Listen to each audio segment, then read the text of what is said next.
Boa noite, irmãos.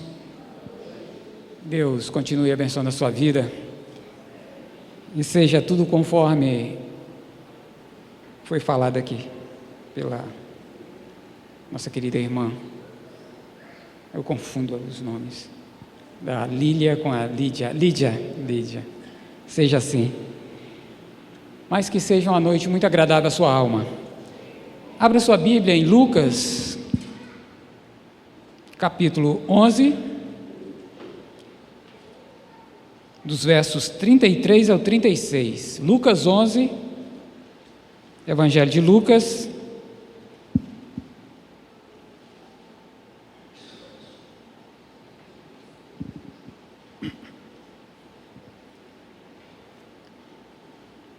Parábola da candeia.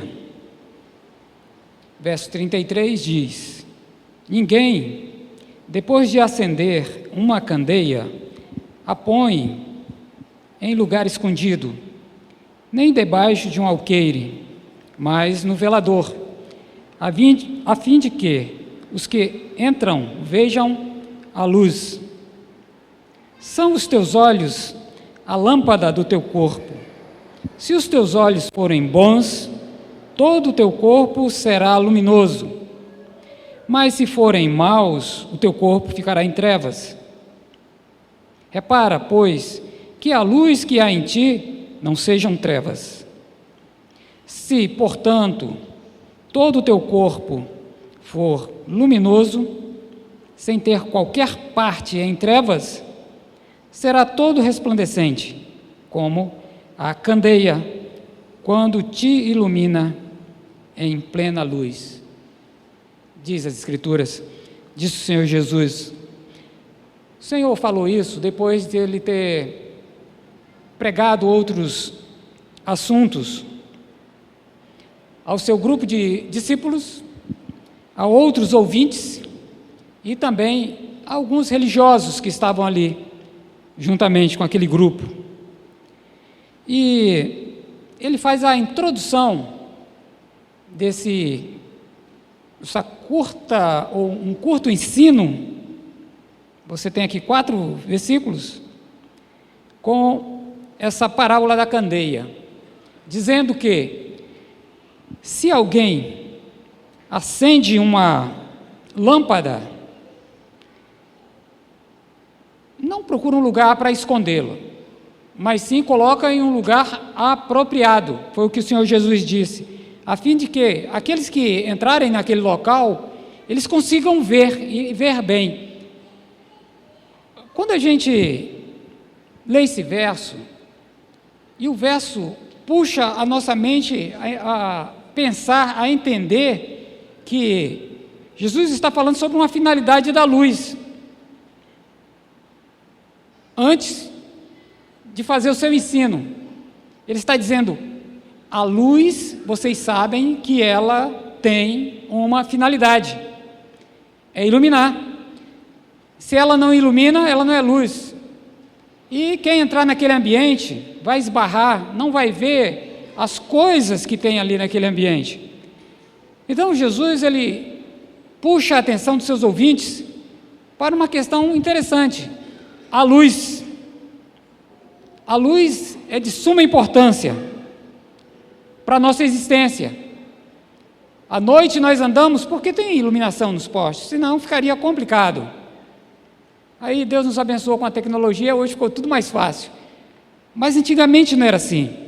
Então os antigos colocavam lamparinas, lampiões, em algum lugar estratégico, que iluminava toda a casa.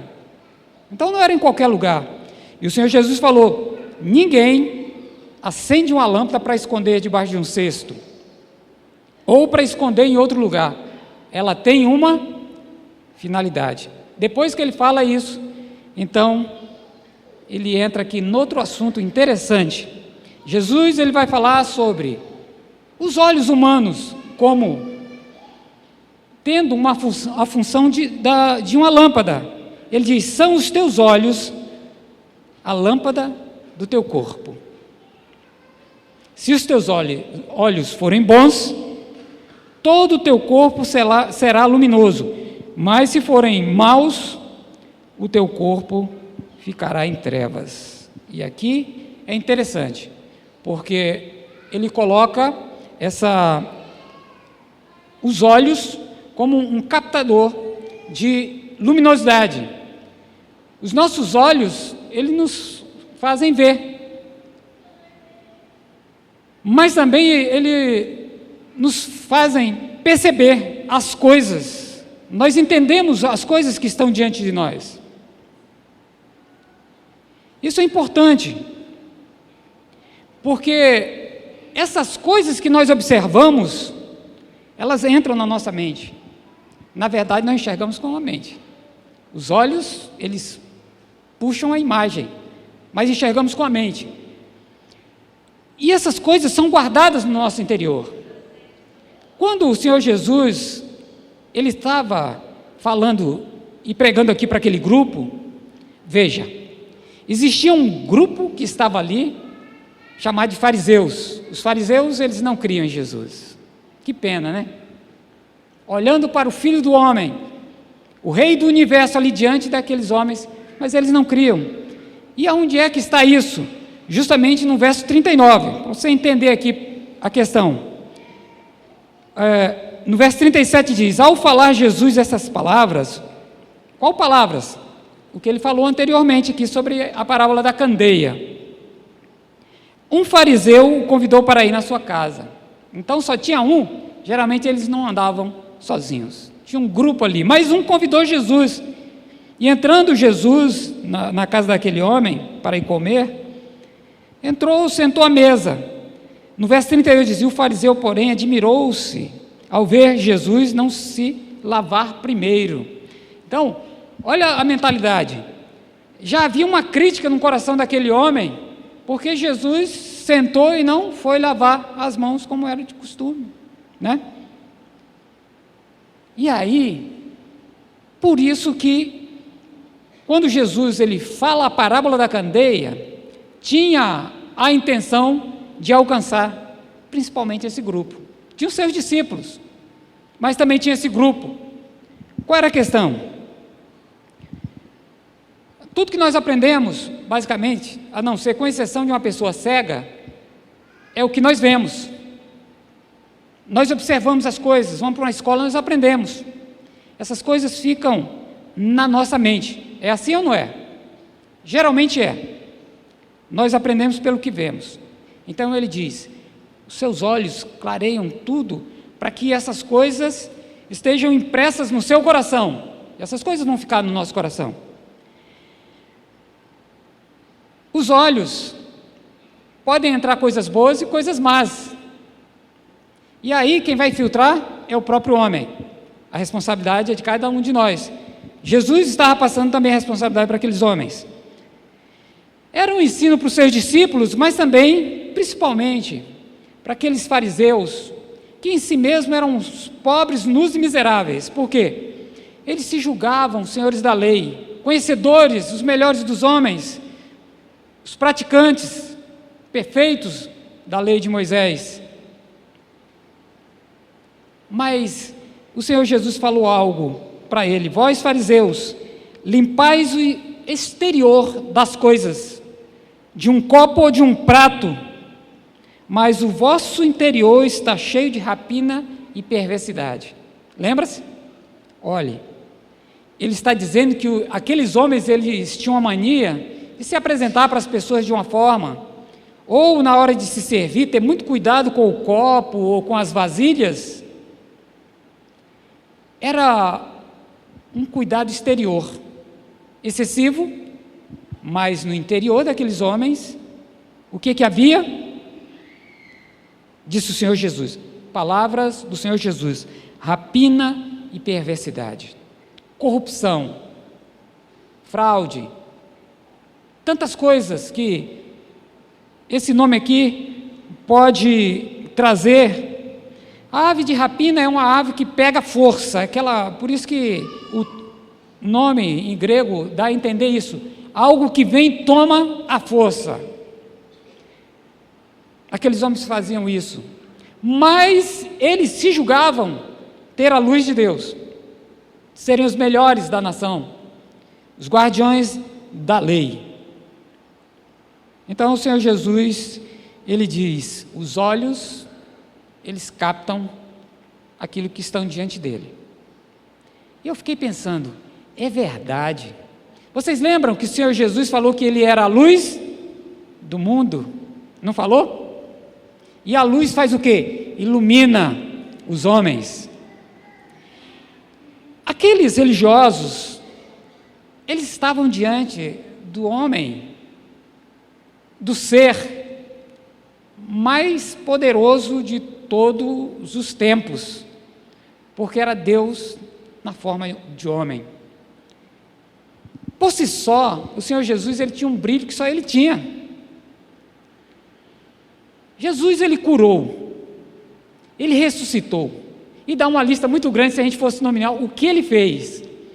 O apóstolo João, no final do Evangelho, vai dizer, se fosse escrever tudo quanto Jesus fez, os livros não caberiam na face da terra, porque houve um cuidado de separar só algumas coisas, mas foram 3 anos intensivos, de obras, de ações, de ensinos, e nós temos alguns. Aqueles homens viram tudo isso que Jesus fez, mas eles não conseguiam deixar entrar a luz da vida no seu coração. Então é possível o homem deter, ainda que ele consiga ver e estar presente ali, eles não conseguiam enxergar. E muitos ali no meio de Jesus conseguiram. Então os olhos, de fato, são a lâmpada do corpo. Aquilo que entra vai refletir no nosso corpo.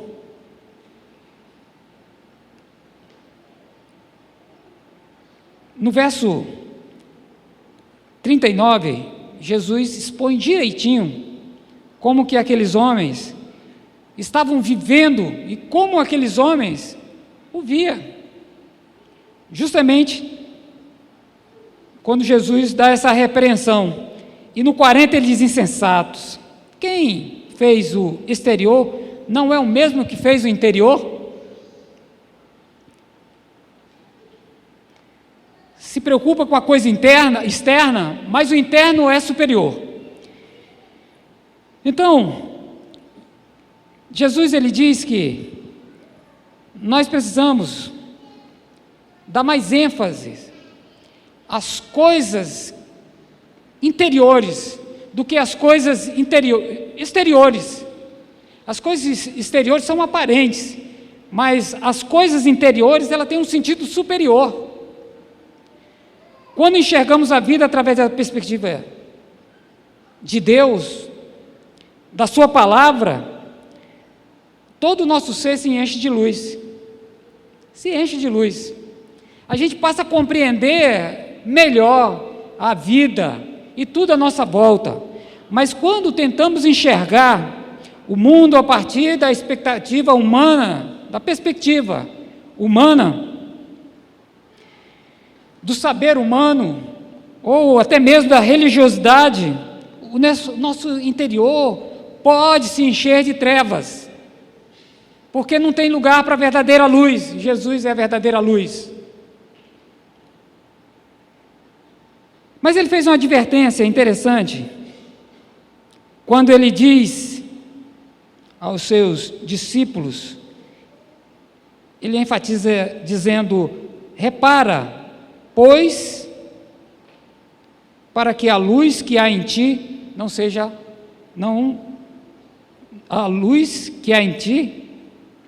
trevas. Uma advertência. A advertência seria para os seus discípulos e também para aqueles homens, os fariseus. Observe se aquilo que você tem como luz não é de fato trevas. A luz, ele tem um sentido. As coisas de Deus nos faz ver perfeitamente a beleza da grandeza de Deus e da sua palavra. O salmista, no Salmo 119, 18, ele diz, desvenda os meus olhos, ó Deus, para que eu veja a maravilha da tua lei. Um pedido sensato. Ele diz: se o Senhor não desvendar o meu entendimento, está falando de mente, eu não conseguirei entender a tua palavra. E um pouco mais adiante, no 105, ele vai dizer: lâmpada para os meus pés é a tua palavra e luz para o meu caminho. A tua palavra é luz, é uma lâmpada. Lembre-se que Jesus estava falando de lâmpada. E o salmista, há tanto tempo atrás, ele diz isso, ele declara para Deus que a palavra de Deus, ela é luz e lâmpada para ele caminhar. Ele estava dizendo que, na minha vida, eu não conseguirei se eu não me guiar pela tua palavra. A tua palavra, de fato, ela é luz, ela é vida, ela vai iluminar o meu caminho. Como? Ela vai me alertar, ela vai me poupar de entrar por caminhos tortos, ou que a minha mente humana possa me enganar, mas a palavra de Deus, ela não me engana, ela abre o meu entendimento, ela me faz entender, ela me faz ver, ela faz com que a verdadeira luz entre pelos meus olhos, pela minha mente. Na verdade, alguém falou, e é verdade, que os olhos são as janelas da alma. O que entra tem um destino, a nossa alma. E os nossos olhos naturais, eles não são a fonte da luz. Quando Jesus diz: são os teus olhos lâmpada do teu corpo. Mas mesmo assim, ele não é a fonte. A fonte é o próprio Deus.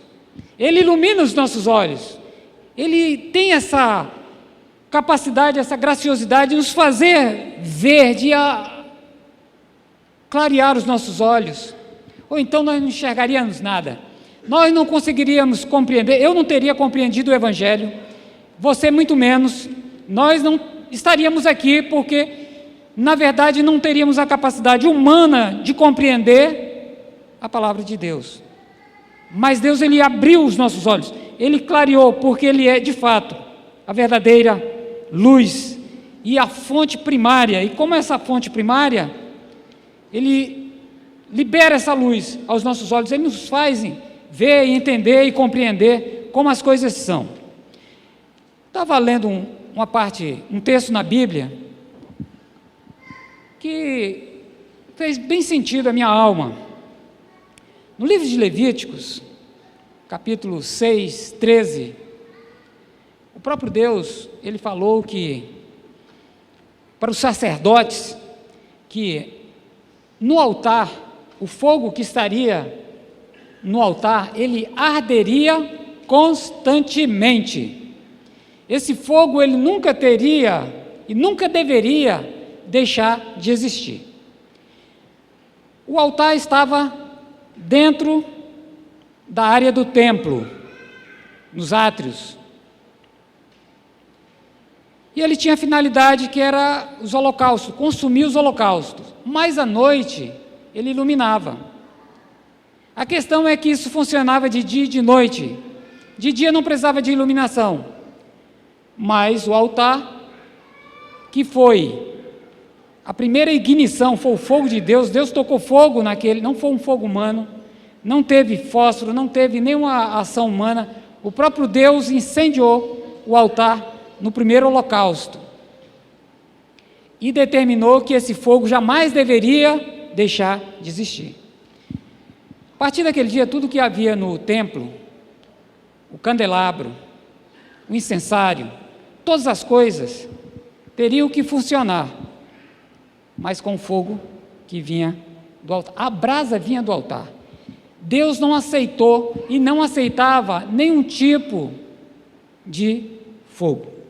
Aí 2 jovens da linhagem sacerdotal tiveram a grande ideia de criar um fogo e acender lá os seus incensários. Os 2 filhos de Arão eram aqueles que iriam assumir o lugar de Arão. E quando eles entraram no templo, Deus os matou.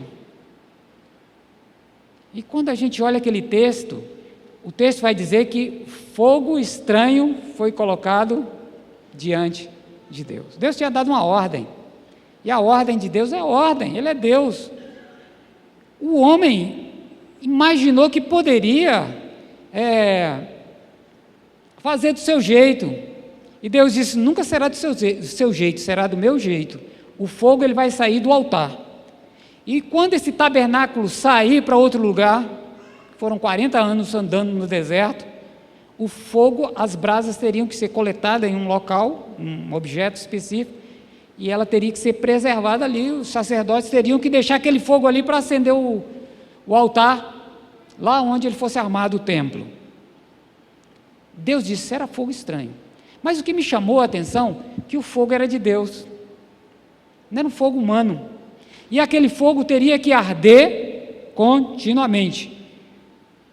A menorá, o candelabro, ele tinha uma função, era iluminar o lugar santo. Quando o sacerdote, não tinha janela, senão o sacerdote, quando entrasse ali, estaria num lugar escuro. Entenda como Deus, ele ama a luz, e como deseja que o homem ande na luz, e como deseja que o homem tenha da sua luz no seu interior. Então, quando o sacerdote entrava ali, tinha lá um castiçal que iluminava a mesa dos pães, o incensário, estava lá o candelabro, era a luz de Deus.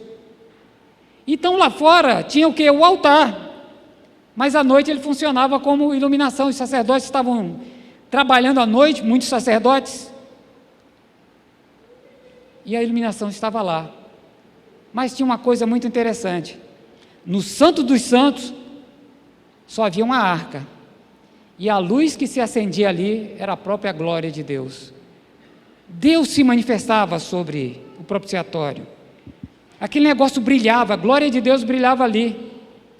Então, se você pensar, o fogo que estava fora era o fogo de Deus, o fogo que estava dentro era fogo de Deus, porque ele era acendido com o fogo que estava lá fora. Mas o fogo que estava mais dentro, no lugar mais secreto, os santos dos santos, era o próprio Deus, a presença do próprio Deus. Ele se fazia presente numa estrutura de peles, de uma estrutura de madeira, de cortinas. Ele estava lá, mas a presença dele, a glória dele, que os rabinos chamaram de Shekinah, não está na Bíblia esse nome, era a presença do próprio Deus. Então estava nesses 3 estágios. Mas o homem era responsável pelo combustível, pelo menos dos 2 primeiro. Do terceiro lugar, o homem não era responsável, porque era a glória do próprio Deus, o homem não podia fazer nada, nem entrar lá, só o sumo sacerdote. Mas a lenha era trabalho do homem. O óleo do castiçal era o homem que fez aquele óleo, mas a chama era de Deus. E o Senhor Jesus, ele fala sobre isso. Ele diz: repara, pois, que a luz que há em ti não seja trevas. Olha o cuidado dele. Eu não posso ter luz em mim por mim mesmo, nem muito menos você. Se há algum tipo de luz em nós, e quando eu estou falando de coisa boa, isso só pode vir de Deus. Mas eu sou responsável pelo combustível, eu não sou? Você não é responsável? Ou você quer passar essa responsabilidade para Deus? Nós somos responsáveis por a existência dessa, ou pela manutenção dessa luz em nós. A luz é de Deus, mas a manutenção é nossa. Não podemos deixar que o fogo apague. Se nós não fizermos aquilo que é da nossa alçada, se você não tiver cuidado com a sua vida, se você não ler a Bíblia, o livro de Deus, essa chama vai começar a diminuir. Se você não tem prazer em buscar a Deus, se você não gasta tempo com Deus, essa chama vai diminuir, até apagar, até se desviar. Alguns fazem isso, se desviam. Então vejam como é importante a ação do homem. Quando ele adverte, ele diz: repare é veja, observe, tenha cuidado, vasculhe aí, procure, se de fato a luz que está em você é luz de Deus, se essa luz não são trevas. E quem é que vai fazer isso? É o próprio Deus? Não, eu e você, nós vamos fazer, nós vamos observar. Isso aqui nos leva a refletir, como eu tenho feito a manutenção da minha vida, como eu tenho vivido. Será que eu tenho sido cuidadoso ou tenho sido como os filhos de Arão? Será que eu tenho me preocupado com o meu coração, com o que entra, com o que está entrando? Porque o que entra pode me fortalecer ou me enfraquecer. Ele pode iluminar o meu corpo, o meu interior, ou pode tornar trevas. Olha o cuidado que nós devemos ter com a nossa mente. Jesus utilizou a palavra olhos, mas tudo é processado na nossa mente, e da nossa mente vai para a ação, o corpo. Repara, pois, que a luz que há em ti não sejam trevas. Nós precisamos ter esse cuidado.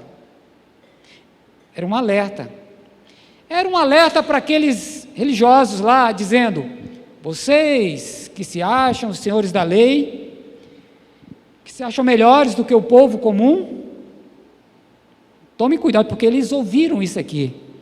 Tomem cuidado, repare para ver se a luz que vocês tanto estão exaltando, no fundo, essa luz não são trevas, porque depois nós fomos ver que era de fato trevas.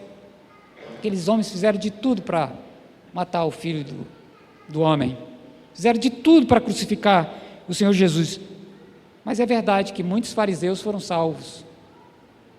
Realmente, a luz entrou no coração deles.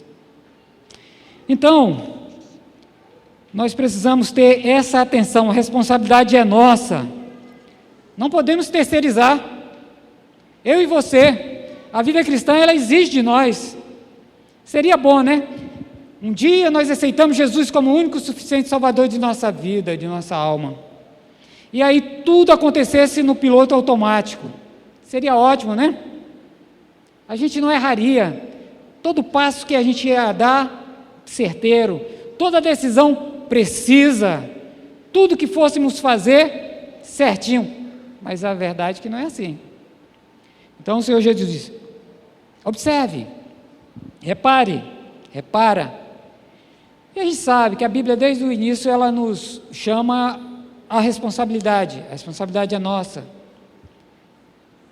É glorioso andar com Cristo, mas a gente tem responsabilidades com o nosso corpo, com a nossa alma, enquanto estivermos aqui.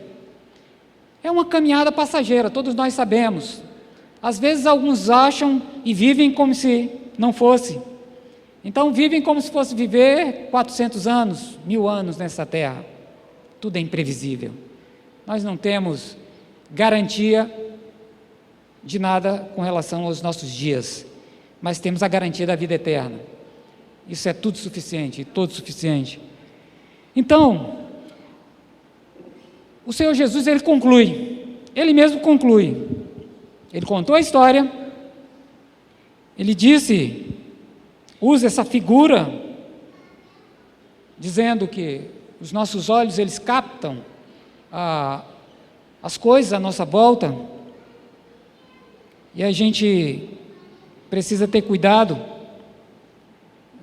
porque o que entra pode tornar o nosso corpo bom ou doentio, mal.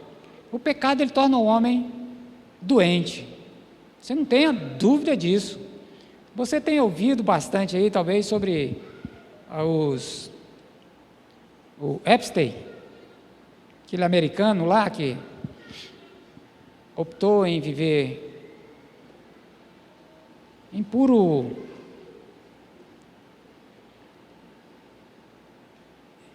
desordem moral, acho que seria essa a palavra melhor. Está sendo acusado de tantos crimes, de morte de crianças ou de mulheres, fora toda a vida de prostituição que ele teve, na sua ilha particular, sua fazenda, em tantos lugares. Aquele homem teve uma vida tenebrosa. Duvido que alguém tenha encontrado alegria naquele coração. Não tem. Não tinha luz, mas puras trevas. A vida que ele mostrou era uma vida de alguém mesmo que estava enfiado em trevas. Mas a luz estava à disposição dele. Então são opções que as pessoas fazem na sua vida. E bem-aventurado aqueles que escolhem a luz de Cristo, Ele. Jesus conclui dizendo: se, portanto, todo o teu corpo for luminoso, sem ter qualquer parte em trevas, e aqui eu paro, porque ele diz, todo o teu corpo for luminoso, sem ter qualquer parte em trevas. Então ele está dizendo, preste muita atenção que pode ter uma partezinha, e essa parte pode comprometer o todo. Mas ele diz, se não tiver, será todo resplandecente o seu ser, como uma candeia quando te ilumina em plena luz. Que coisa maravilhosa, né? E ele colocou aqui uma responsabilidade que não é pesada, é honrosa. Ele diz, sem ter qualquer parte em trevas. É uma responsabilidade, porque eu tenho que vigiar, você tem que vigiar. A gente precisa criar o hábito de confessar nossos erros, nossas transgressões a Deus. E, Senhor, eu vi ali que tem uma parte negra, uma parte que é pecaminosa. Eu vi que tem uma questão ali que não está de acordo com a Tua palavra. Ó, Senhor, eu fiz isso não deveria. É um modo dos discípulos de Cristo, e até aqueles que não eram, que estavam acompanhando Jesus, examinarem a si mesmos, e verificarem, é bondade de Deus, verificarem se não tinha algo que estava ali escondido, mas que essa coisa precisava ser sanada. A luz de Cristo precisava entrar. E é impressionante como ele diz, sem ter qualquer parte em trevas. O trabalho é dobrado. Então não dá para ser um crente meia boca. Você já viu essa expressão? Você já viu que tem um pedreiro meia colher, que ele faz a coisa meio lá, meio cá, e depois você paga, mas você nunca mais você contrata ele, né? O crente meia boca é aquele que guarda coisas, ele sabe que tem, mas ele continua. O problema não é um crente pecar, ou ter pecado, ou ter cometido algum erro na sua vida. O problema é ele guardar. O problema aqui é guardar. Você está vendo aqui, que você está ouvindo que o Senhor Jesus falou isso. Essa mensagem ela é válida até o último dia do último homem na face da terra. Então, o problema de alguém ter cometido um pecado terrível, eu convivi com pessoas criminosas e cometeram pecados absurdos e vi que muitos deles se converteram e vi que o homem não perdoaria, mas Deus perdoou. Homens que cometeram assassinatos, 200, que tal? Tinha um que cometeu isso, 200 autos de resistência, era um policial, coisa impressionante, mas ele se converteu. Ele fez isso quando ele estava nas trevas, quando ele impedia a luz de Cristo entrar no seu coração, estava enrolado com todo tipo de feitiçaria, ele fez isso, mas ele se converteu, e quando ele se converteu, a luz de Cristo entrou no coração dele. Eu já falei isso aqui, aquele homem que tinha cara de bicho, passou a ter uma cara alegre, agradável. A luz de Cristo mudou o coração daquele homem, e sempre muda. Agora, nós temos essa responsabilidade. O que nós queremos? Queremos brilhar um pedaço? Ou queremos que a luz de Cristo brilhe plenamente em nós? Nós sabemos que somos pecadores, estamos sujeitos a errar a qualquer momento, ou de falar uma palavra, ou de pensar alguma coisa. Bom, mas Jesus não está falando sobre isso. A questão é alguém deixar algo habitar, morar, aonde não deve, no nosso ser, no nosso coração. Nosso coração é de Cristo, é dele, só ele deve habitar. Então, todos os nossos erros, qualquer infração, ela é perfeitamente perdoada. Mas a gente precisa ser honesto com a gente mesmo. E como é que a gente faz isso? Não deixando nada debaixo do tapete. Era isso que Jesus queria que aqueles homens entendessem. Era isso que Jesus queria que os seus discípulos entendessem. Que era preciso essa vigilância, que era preciso essa vontade de não ter nenhuma mancha, ainda que amanhã venha uma mancha, ou para mim ou para você, mas a gente tem um Deus que perdoa, Ele sabe da nossa imperfeição, mas o nosso coração precisa desejar a perfeição, embora a gente não consiga aqui nessa terra. Agora, porque eu não posso conseguir, eu não devo desejar, eu devo desejar que a luz de Cristo ela habite em mim, e que eu seja uma pessoa melhor, um crente melhor, amanhã, depois da manhã, e que eu tente de todas as formas cortar qualquer possibilidade do pecado habitar no meu coração. Isso eu posso fazer, você pode, é um dever nosso, mas nunca deixar que ele esteja debaixo do tapete. Nosso coração, o nosso corpo, porque isso vai refletir no nosso corpo. Eu vou concluir, estou concluindo. O Senhor Jesus disse: será todo resplandecente. E é verdade. Parece que quando a coisa está enrolada, tudo dá zebra. Você vê um crente enrolado no pecado, negócio da zebra, vai dar. Quando ele confessa, a coisa começa a entrar nos eixos, começa a funcionar. E quando ele busca melhorar cada vez mais, melhor fica. Porque essa palavra ela se torna uma verdade, será todo resplandecente. Até o que se ele der um chute para fazer um gol e errar, a bola entra no gol. É verdade. Até o que ele errar, sem intenção de errar, não sendo pecaminoso, dá certo. Será todo luminoso. Bom, a questão é, que tipo de crente você quer ser? Que tipo de cristão você quer ser? Um cristão mais ou menos, ou um cristão que realmente tem a luz de Cristo, que se esforça para isso? Nós somos humanos, nós precisamos nos esforçar, nós não somos anjos. Os anjos já estão garantidos, mas nós precisamos nos esforçar cada dia para agradar o nosso Senhor, para fazer o melhor para Ele, para acertar o alvo, para colocar o nosso pé aonde Ele quer que nós coloquemos, para não errar, e se errar, que seja um erro não intencional, e aí nós temos o pé da cruz para a gente acertar as contas com Ele.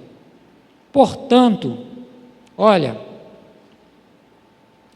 a gente precisa observar nossas ações, nossas atitudes, nossas vontades, precisamos procurar ver, fazer autoanálise sempre.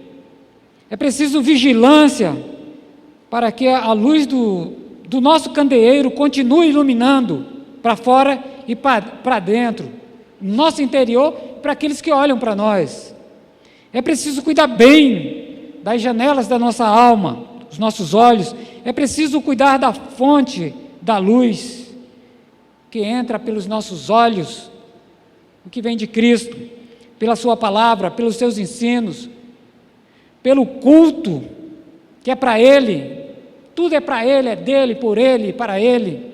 Todas as coisas são.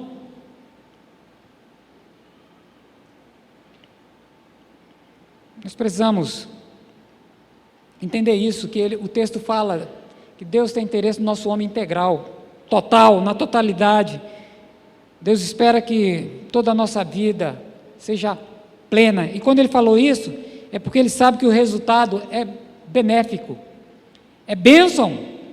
Todo o nosso esforço é compensado nessa terra, e a eternidade mostrará isso. Alguém falou. Então, que seja o desejo da sua alma, se esforçar na sua caminhada, nesses poucos dias que Deus tem nos dado, que são poucos, que passaram tão rápido aí, já se foram 50 e tanto da minha vida, e não sei quanto da sua, você sabe, e se você olhar para trás, você vai ver como foram rápidos. Não sei quanto a gente tem mais pela frente, mas vale a pena a gente se esticar, como disse Policarpo, já estou perto da linha, me esticarei mais. Quando alguém diz, por que você não nega Jesus? Por que você não vai curtir a tua vida aí? Por que você não despreza o Evangelho e guarda a sua vida? Porque alguém estava ameaçando ele. Ele disse, nunca poderei negar o meu Senhor que deu a sua vida por mim. Antes me esticarei mais, como se fosse a linha de chegar perto já. E ele se estica para colocar o peito sobre aquela linha e depois comemorar a vitória. Para ele, a morte com Cristo era superior à vida sem Cristo. E é verdade. Devemos viver com Cristo todos os dias da nossa vida. E se você entrou nesta noite, mas você ainda não experimentou essa vida com Cristo, isso deve ser urgente. A nossa eternidade depende dele. Isso está claro na Bíblia. E isso é muito sério, porque todo o trabalho da cruz foi feito por minha causa e por sua causa. E ali não foi nenhuma encenação, foi algo real, sério, combinado na eternidade pelo Pai e pelo Filho, para a salvação de todo aquele que nele crê. Precisamos crer, e não ficar só aqui, mas no coração, tem que descer para o coração, e esse coração vai transformar isso em atitudes, em vida, em luz para os olhos dos outros e para os olhos de Deus. Vamos orar? Deus abençoe a sua vida, abençoe o seu coração, que isso esteja firme na sua alma. Feche seus olhos. Senhor, muito obrigado pelo teu encorajamento, pela tua palavra que é viva e eficaz. Obrigado pela vida dos meus irmãos que estão aqui. O alerta da tua palavra, os teus conselhos e as tuas promessas são para todos nós. Obrigado porque o Senhor tem cuidado de nós. O Senhor nos mostra como devemos fazer. Isso é maravilhoso. Obrigado pelo teu cuidado. De fato, o Senhor é o Deus que habita conosco, Deus Emanuel, Deus conosco. E não há outro semelhante a nós, a Ti. Não há outro semelhante a Ti. Obrigado pela Tua fidelidade. E se nessa noite tiver alguém que deseja, ó Deus, abrir o coração para o Senhor, que essa experiência seja agora, nesse momento, entre ela e Ti, entre Ele e Ti. E que o Senhor transforme seu coração, ilumine sua alma, e perdoe todos os seus pecados. Seja uma noite gloriosa para essas pessoas. E obrigado por todos que estão aqui. Que o Senhor os abençoe, que o Senhor os guarde, que o Senhor os dê força para a jornada que nós temos no dia a dia. Que o Senhor nos dê uma semana de vitória. Que o nosso adversário seja envergonhado diante da Tua face, ó Deus. Que o Senhor nos conduza, ó Deus, com a Tua palavra, com o Teu Espírito Santo, que os nossos pés pisem os locais que o Senhor determinou. Que os nossos olhos olhem o que o Senhor determinou. Que o Teu Espírito tenha prazer em nós. E que o Senhor nos ajude, nos dê fortaleza na nossa alma. E nos ajude a fazer o bem e agradar os Teus olhos. Ó Deus, abençoe a todos que estão aqui, a Tua igreja, os que não vieram. Muito obrigado por esse culto que o Senhor nos permitiu prestar ao Senhor. Te louvamos. No nome do Senhor Jesus Cristo. Amém.